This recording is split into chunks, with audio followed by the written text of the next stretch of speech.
इनको कनपटी पर कट्टा सटा के राज्यसभा भेजा जा रहा है।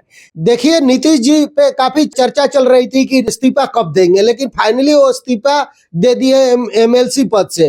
अब क्या करेंगे सर? फाइनली दे दिए नीतीश जी इस्तीफा, अब मुख्यमंत्री से कब इस्तीफा देंगे सर? 11 अप्रैल को जी। तो उसके बाद कौन बनेगा मुख्यमंत्री? अब ये तो मैं नहीं बता सकता। देखिए, सारा मामला दर्शकों को पता ही है।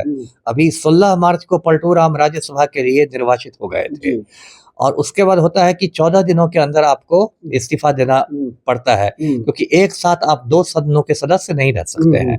तो नीतीश कुमार बहुत सालों से, मुझे लगता है 20-21 सालों से विधान परिषद के सदस्य थे, बिहार विधान परिषद के। तो आज वो 14 दिन पूरा हो रहा था 30 मार्च को, तो एक तरह से संवैधानिक बाध्यता थी, आज तक उनको इस्तीफा देना ही था। तो आज उन्होंने इस्तीफा दे दिया। ऐसे इस्तीफा लेकर खुद वो नहीं पहुंचे। एक जदयू नेता है संजय गांधी, वो नीतीश कुमार का इस्तीफा लेके गए और उन्होंने विधान परिषद के जो भी सभापति हैं उनको वो इस्तीफा दिया। तो नीतीश जी क्यों नहीं पहुंचे? अपना इस्तीफा दूसरे से क्यों भिजवाया? अब ये तो पलटू राम से पूछिए, हो सकता है वो अवसाद में चले गए हो, डिप्रेशन में हो। उनके मानस पुत्र अशोक चौधरी तो एकदम बुखार फाड़ के रो रहा है।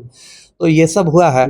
और देखिए, 10 अप्रैल को, आगामी 10 अप्रैल को नीतीश कुमार शपथ लेंगे राज्यसभा सदस्य के रूप में, और मुझे लगता है कि 11-12 अप्रैल तक उनका औपचारिक इस्तीफा हो जाएगा मुख्यमंत्री पद से भी, और तब भाजपा कोटे से कोई नया मुख्यमंत्री बनेगा जी। तो बहुत सारे लोग बोल रहे थे सर कि जदयू से कोई मुख्यमंत्री बनेगा। नहीं, इसकी संभावना तो शून्य है।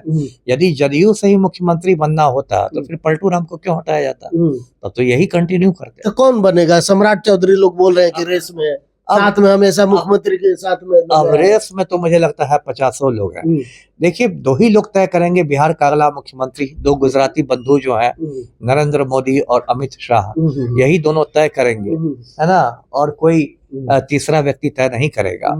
और मोदी और शाह को मैंने देखा है कि इन लोग की एक अदा है कि ये लोग कोई चौंकाने वाला नाम सामने ले आते हैं। जैसे भी आपने राज्यसभा चुनाव में देखा होगा, बिहार में चारों ओर पवन सिंह की चर्चा थी कि पावर स्टार पवन सिंह जाएंगे राज्यसभा, और चले गए शिवेश कुमार। अब गूगल करते रहिए कौन है शिवेश कुमार। तो ये एक तरह से इन लोग की अदा है। तो हो सकता है सम्राट चौधरी का नाम चलता रहे कि हाँ, लेकिन अंत में कोई चौंकाने वाला नाम आ जाए। इसे देखिए, 10-11 अप्रैल तक वेट कीजिए जी। मतलब 10-11 तारीख तक, मतलब अप्रैल में मुख्यमंत्री का ऐलान हो सकता है। 11 अप्रैल को पलटू राम का इस्तीफा हो रहा है और 11 अप्रैल तक मुझे लगता है नए मुख्यमंत्री का नाम स्पष्ट हो जाए। लेकिन लोग तो बता रहे हैं कि 6 महीने तक अभी बने रहेंगे। नहीं, वो देखिए, वो संवैधानिक दृष्टि से सही है। संविधान में इस बात का प्रावधान है कि आप बिना एमएलए या एमएलसी रहे हुए भी 6 महीने तक रह सकते हैं। लेकिन अभी संविधान के मुताबिक काम नहीं, अभी तो एक अलग राजनीति हो रही है ना। अभी तो इनको कनपटी पर कट्टा सटा के राज्यसभा भेजा जा रहा है, क्योंकि पश्चिम बंगाल चुनाव के पहले भाजपा को एक बूस्टर डोज चाहिए, और पश्चिम बंगाल में 23 और 29 अप्रैल को मतदान है। तो उसके पहले भाजपा बिहार में अपना कोई मुख्यमंत्री बना देना चाहती है, जिससे पश्चिम बंगाल में भी भाजपाइयों का मनोबल ऊंचा हो। तो इसलिए वो वाली बात यहाँ नहीं लागू होगी जी। क्या लगता है, भाजपा आएगी तो चर्चा चल रहा है कि अब शराब बिहार में चालू हो जाएगा? अब शराब तो भाजपा नहीं आती तब भी चालू होता है। शराब चालू करना तो एक तरह से सरकार की मजबूरी हो गई है। जिस तरह से खजाना खाली हो गया है राज्य का, और 10वां साल है ये नशाबंदी का, और हर साल 20,000 करोड़ रुपए का राजस्व का घाटा हो रहा है बिहार सरकार को, तो खजाना खाली होता जा रहा है।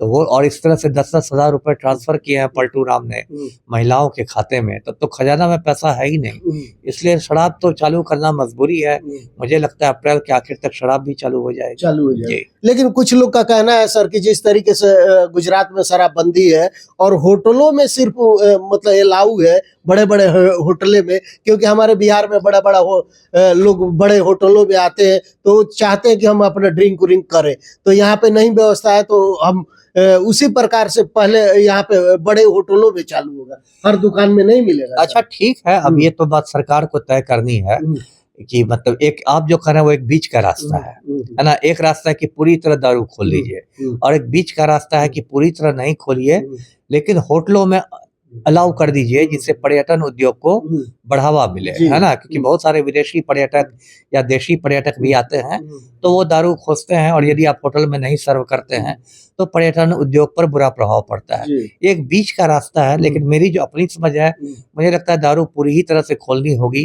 क्योंकि इसके मतलब अर्थव्यवस्था इसकी मजबूरी है, आर्थिक मजबूरी है। वैसे भी तो सर गली गली हर जगह बिक ही रहा है। अभी तो समस्तीपुर का एक वीडियो वायरल हुआ है कि एकदम मेला में ठेला पर बिक रहा है, चखना के साथ मिल रहा है, तो अब क्या बचा है?